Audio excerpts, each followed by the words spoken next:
ये फिल्म की कहानी एक ऐसे लड़के के बारे में है जो अपनी आत्मा का सौदा शैतान के साथ कर देता है, जिसके बाद उसे मिलती हैं घोस्ट राइडर की शक्तियां। और अपनी इन शक्तियों का इस्तेमाल वो किस तरह से करता है, चलिए जानते हैं आज की इस कहानी से।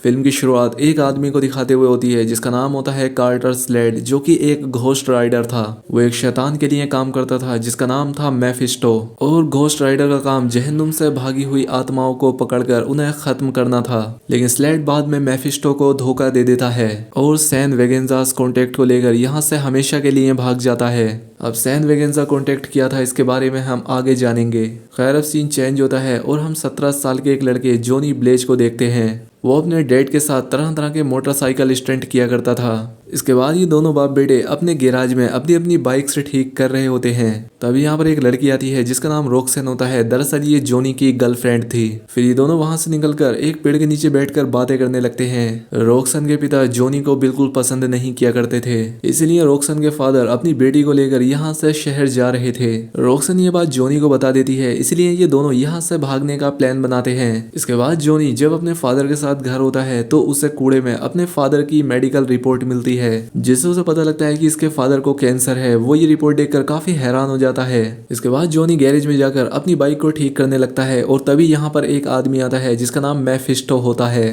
वो यहाँ पर जॉनी से एक सौदा करने के लिए आया था। वो कहता है कि मैं तुम्हारे डैडी का कैंसर ठीक कर सकता हूँ, लेकिन बदले में तुम्हें अपनी आत्मा को बेचना होगा। साथ ही मेफिस्टो जॉनी को एक कॉन्ट्रैक्ट भी देता है जिस पर गलती से जॉनी का खून गिर जाता है और इसीलिए जॉनी का शैतान के साथ सौदा हो जाता है। अगली सुबह जब जॉनी उठता है तो उसके फादर एकदम ठीक होते हैं। जॉनी ये देखकर काफी हैरान होता है और वो समझ जाता है कि कल रात उसके साथ जो हुआ वो कोई सपना नहीं था। अब अगली सुबह जॉनी रोक्सन के पास जाने के लिए तैयार होता है। ये करते हुए उसके फादर उससे देख लेते हैं। वो उसे रोकते नहीं बल्कि उसकी फेवरेट बाइक की चाबी उसे दे देते हैं और अपना स्टंट करने के लिए चले जाते हैं। जब उसके फादर स्टंट कर रहे होते हैं तो उनकी बाइक फिसल जाती है, जिससे उन्हें काफी बुरी चोटें लगती हैं। अब उनके पास जॉनी भी आ जाता है और जॉनी के फादर उसके सामने अपना दम तोड़ देते हैं, जिससे वो बुरी तरह से टूट जाता है। इसके बाद वो अपनी बाइक लेकर रोक्सन के पास जा रहा होता है, तभी उससे रास्ते में मेफिस्टो दिखाई देता है, जिसे देखकर जॉनी की बाइक फिसल जाती है और वो गिर जाता है। इसके बाद मेफिस्टो उसके पास आकर उसकी आत्मा को निकाल लेता है और उसके शरीर में महाकाल यानी कि घोस्ट राइडर की शक्ति डाल देता है। वो उससे कहता है कि मैं वक्त आने पर तुम्हें बताऊंगा कि तुम्हें क्या करना है। इतना कहकर वो यहाँ से चला जाता है और फिर जॉनी रोक्सन के पास जाता है, लेकिन वो रोक्सन को अपने साथ भगाकर नहीं लेकर जाता। इसके बाद कहानी 21 साल आगे चली जाती है, जहाँ पर हमें फिर से जॉनी विलेज को दिखाया जाता है, जो कि अब एक फेमस स्टंट मैन बन गया था। वो यहाँ पर एक साथ 50 ट्रक के ऊपर से छलांग लगाता है। वो इतने खतरनाक स्टंट करता था कि सभी लोग उसके लिए पागल रहते थे। इसके बाद जॉनी और उसका फ्रेंड मैक दोनों जॉनी के घर पर होते हैं। वो जॉनी से कारों का स्टंट ना करने के लिए कहता है, लेकिन जॉनी इसका कोई जवाब नहीं देता। मैक को जॉनी की बहुत परवाह थी, इसलिए वो उससे प्रॉमिस करवाता है कि वो स्टंट में कारों का इस्तेमाल नहीं करेगा। दूसरी तरफ हमें टेक्सास शहर में मेफिस्टो के बेटे ब्लैक हार्ट को दिखाया जाता है, जो कि धरती पर एक कॉन्ट्रैक्ट को लेने के लिए आया था। वो यहाँ आकर सीधा एक क्लब में जाता है। वो क्लब में सभी लोगों को मार देता है और यहाँ अपने 3 साथियों को बुलाता है, जिनका नाम एबिगोर, वेलो और ग्रेसील होता है। ये तीनों एंजल होते हैं और इन तीनों में अलग अलग शक्तियां थी। ब्लैक हार्ट उनसे उस कॉन्टेक्ट को ढूंढने के लिए कहता है, जो कि एक केयर टेकर के पास था, लेकिन वो कौन है इन्हें ये नहीं पता था। फिर क्लब के बाहर ब्लैक हार्ट के डैड मेफिस्टो आ जाते हैं। वो उसे ऐसा करने से मना करते हैं, लेकिन ब्लैक हार्ट मेफिस्टो से ज्यादा ताकतवर था, इसीलिए वो उनकी बात नहीं मानता।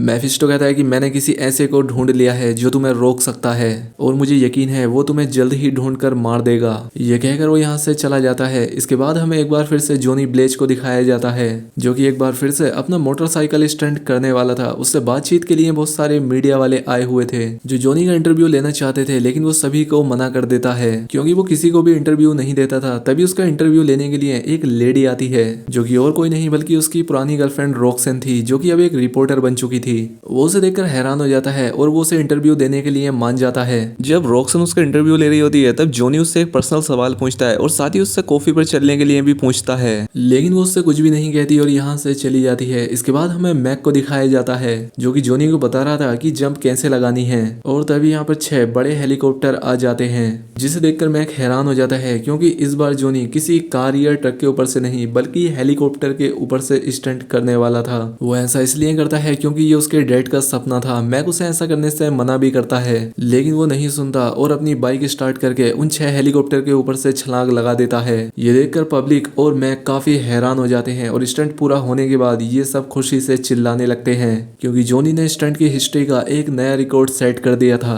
वो यहाँ से निकलकर सीधा रॉक्सन के पास चला जाता है जो कि अपने स्टूडियो जा रही थी, लेकिन जॉनी अपनी बाइक को उनकी कार के सामने ले आता है और उन्हें रोक लेता है। जॉनी एक बार फिर से रॉक्सन से कॉफी के लिए पता करता है और इस बार रॉक्सन उसे ना नहीं कह पाती और हाँ बोल देती है। इसके बाद रॉक्सन रात में एक रेस्टोरेंट में बैठकर उसका इंतजार करने लगती है। उसे यहाँ इंतजार करते हुए काफी रात हो जाती है। दूसरी तरफ जॉनी अपने घर होता है। वो रॉक्सन के पास जाने की तैयारी कर रहा होता है, लेकिन तभी उसके पास मेफिस्टो आ जाते हैं। वो उसे कहता है कि मैं हर एक स्टंट में तुम्हारे साथ था, इसीलिए तुम्हारा हर एक स्टंट कामयाब हुआ। साथ ही वो उससे कहता है कि अब तुम्हारे काम करने का वक्त आ गया है, अपना वादा पूरा करो, ब्लैक हार्ट को ढूंढो और उसे खत्म कर दो। जॉनी ऐसा करने से मना कर देता है और अपनी बाइक स्टार्ट करने लगता है, लेकिन उसकी बाइक स्टार्ट नहीं होती। मेफिस्टो कहते हैं कि तुम्हें ये काम करना ही होगा, तुमने कॉन्ट्रैक्ट पर साइन किया है और अगर तुमने ये काम कर दिया तो मैं तुम्हारी आत्मा को तुम्हें वापस लौटा दूंगा।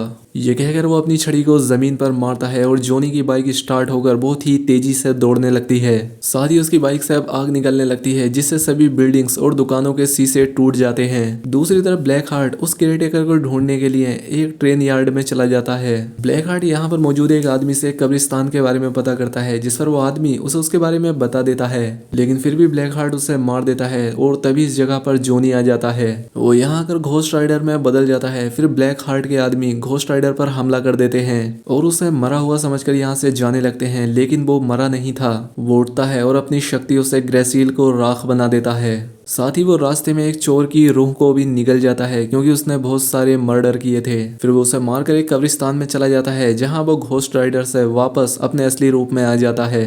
उसे यहाँ आकर कब्रिस्तान का केयर टेकर मिलता है। वो उसे कहता है कि तुम घोस्ट राइडर हो और घोस्ट राइडर शैतानी आत्माओं का शिकार करता है। वो कहता है कि तुम दिन में तो नॉर्मल इंसान रहोगे, लेकिन हर रात तुम घोस्ट राइडर बनोगे। साथ ही वो उसे कहता है तुम अकेले घोस्ट राइडर नहीं हो, एक और भी था जिसका नाम कार्टर स्लेट था। वो एक पुलिस वाला और एक लालची इंसान था। एक दिन वो अपने लालच की वजह से पकड़ा गया और उसे फांसी लगने वाली थी। तभी उसने तुम्हारी तरह शैतान से सौदा कर लिया और घोस्ट राइडर बन गया, लेकिन बाद में उसने मेफिस्टो को धोखा दिया और सैन वेगेंजास के कॉन्टैक्ट को लेकर भाग गया। वो उसे बताता है कि सैन वेगेंजा गांव में वहां के सभी लोगों ने अपनी आत्माएं मेफिस्टो को बेच दी थी। अगर कार्टर स्लेड मेफिस्टो को वो कॉन्टैक्ट दे देता तो वो बहुत ताकतवर बन जाता, इसीलिए वो उस कॉन्टैक्ट को लेकर यहाँ से चला गया। अब वो कॉन्टैक्ट कहाँ है किसी को कुछ नहीं पता और ब्लैक हार्ट उसे ही लेने के लिए आया है। वहीं दूसरी तरफ जॉनी की बाइक ने पूरे शहर में तबाही मचा दी थी। साथ ही उसने एक चोर का मर्डर भी किया था जिसकी तहकीकात टेक्सास शहर की पुलिस कर रही थी। तभी उन्हें वहां एक नंबर प्लेट मिलती है जो कि जॉनी की बाइक की थी। यहाँ पर रॉक्सन भी थी जो इस सब की रिपोर्टिंग कर रही थी। तभी यहाँ पर जॉनी आ जाता है। जॉनी रॉक्सन से कल रात के लिए माफी मांगता है, इसलिए रॉक्सन उसे यहाँ बहुत कुछ सुनाकर चली जाती है क्योंकि कल रात रेस्टोरेंट में उसने जॉनी का बहुत वेट किया था। खैर अब जॉनी यहाँ से अपने घर चला जाता है और वहां जाकर अपनी पावर को कंट्रोल करने की कोशिश करता है। वो ऐसा कर ही रहा होता है कि तभी यहाँ पर रॉक्सन आ जाती है। वो यहाँ पर उससे माफी मांगने आई थी, लेकिन ये दोनों यहाँ पर बात करते करते किस करने लगते हैं क्योंकि रॉक्सन अभी भी उससे प्यार करती थी। फिर जॉनी उससे यहाँ से जाने के लिए कहता है, जिस पर रॉक्सन उससे सच्चाई पूछती है कि आखिर तुम ऐसा क्यों कर रहे हो। इसीलिए जॉनी उसे सब कुछ बता देता है। वो कहता है कि मैंने अपनी आत्मा को एक शैतान को बेच दिया था और रात होते ही मैं बदल जाता हूँ, लेकिन वो उसका यकीन नहीं करती और यहाँ से चली जाती है। उसके जाने के बाद ही यहाँ पर पुलिस आ जाती है और वो उसे पकड़कर जेल ले जाते हैं। पुलिस वाले उससे पूछताछ करते हैं, लेकिन वो उन्हें कुछ नहीं बताता, इसीलिए पुलिस वाले उसे खूंखार कैदियों के साथ बंद कर देते हैं। वो सारे कैदी यहाँ पर जॉनी को मारने लगते हैं, लेकिन अब जैसे ही रात होती है जॉनी घोस्ट राइडर बन जाता है और एक बच्चे को छोड़कर सभी को मार देता है और जेल तोड़कर यहाँ से भाग जाता है। और अब इसीलिए उसके पीछे पूरी पुलिस फोर्स पड़ जाती है। अब वो अपनी बाइक को लेकर एक बिल्डिंग पर चढ़ जाता है जहाँ उसे मारने के लिए ब्लैक हार्ट का एक आदमी एबी गोरी यहाँ था। वो जॉनी पर हमला करता है। जब जॉनी उसे मारता है तो उस पर कुछ नहीं होता क्योंकि वो हवा का फरिश्ता था, लेकिन कुछ ही देर में जॉनी उसे अपनी शक्तियों से मार देता है और जाकर पुलिस वालों के सामने खड़ा हो जाता है। अब रॉक्सन भी उसका असली रूप देख लेती है। वो उसके पास आने लगता है, लेकिन पुलिस वाले उस पर गोलियां चलाना शुरू कर देते हैं जिनका उस पर कोई असर नहीं होता क्योंकि वो इमोर्टल था, वो मर नहीं सकता था। दूसरी तरफ ब्लैक हार्ट उस केयर टेकर के पास चला जाता है और उन्हें मारने लगता है ताकि वो उनसे सैन वेगेंजास का कॉन्टैक्ट ले सके। लेकिन वो काफी पिटने के बाद भी उसे वो कॉन्ट्रैक्ट नहीं देते। दूसरी तरफ रॉक्सन को भी यकीन हो चुका था कि जॉनी सही कह रहा था, इसलिए वो अगले दिन उससे मिलने के लिए उसके घर चली जाती है, जहाँ उसे जॉनी का दोस्त मैक मिलता है। यहाँ ये दोनों जॉनी के बारे में बात करने लगते हैं। तभी यहाँ ब्लैक हार्ट आ जाता है जो कि मैक को मार देता है और रॉक्सन पर भी अपनी शक्तियों का असर कर देता है। कुछ देर के बाद जब यहाँ पर जॉनी आ जाता है तो ब्लैक हार्ट उस पर हमला कर देता है। ब्लैक हार्ट जॉनी से बहुत ताकतवर था, इसीलिए वो उसे उठाकर जमीन पर पटक देता है और उससे उस कब्रिस्तान वाले केयरटेकर से कॉन्ट्रैक्ट लाने के लिए कहता है। साथ ही वो रॉक्सन को अपने साथ ले जाता है ताकि जॉनी रॉक्सन के बदले वो कॉन्ट्रैक्ट ला सके। इसके बाद जॉनी सीधा उस कब्रिस्तान वाले केयरटेकर के पास जाता है और उससे वो कॉन्ट्रैक्ट मांगता है। केयरटेकर वो कॉन्ट्रैक्ट उसे दे देता है और उससे कहता है कि चलो मैं तुम्हारे साथ सैन बेगेंजास गांव तक चलता हूँ। केयरटेकर अपने घोड़े को आवाज लगाता है और वो उस पर बैठ जाता है। उसके ऐसा करते ही वो घोस्ट राइडर में बदल जाता है। ये देखकर जॉनी बहुत हैरान होता है क्योंकि यही कार्टर स्लेड था। अब ये दोनों सैन वेगेंजा गांव तक रेस लगाते हैं जिसमें ये दोनों बराबर होते हैं। जब ये दोनों उस गांव तक पहुंच जाते हैं, कार्टर स्लेड बताता है कि मेरे पास ये आखिरी चांस था घोस्ट राइडर बनने का, जो मैंने इस दिन के लिए बचा कर रखा था। साथ ही वो जॉनी से कहते हैं कि तुम ब्लैक हार्ट को हरा सकते हो, बस अपने पर भरोसा रखो क्योंकि तुम अभी तक के सबसे ताकतवर घोस्ट राइडर हो। ये कहकर वो यहाँ से चले जाते हैं।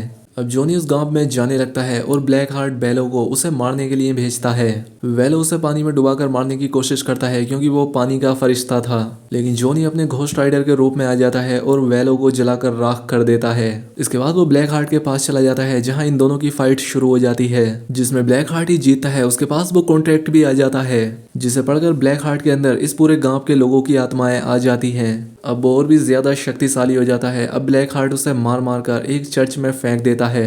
तभी रॉक्सन जॉनी की गन उठाकर ब्लैक हार्ट पर हमला कर देती है, जिससे वो जॉनी को छोड़ देता है और जॉनी फिर से एक बार घोस्ट राइडर बनकर ब्लैक हार्ट को पकड़ लेता है और अपनी शक्तियों से उसकी सभी आत्माओं को जला देता है, जिसमें ब्लैक हार्ट मारा जाता है। ये सब खत्म होने के बाद यहाँ पर मेफिस्टो आ जाते हैं और जॉनी को उसकी आत्मा वापस करने के लिए कहते हैं क्योंकि जॉनी ने अपना वादा पूरा किया था।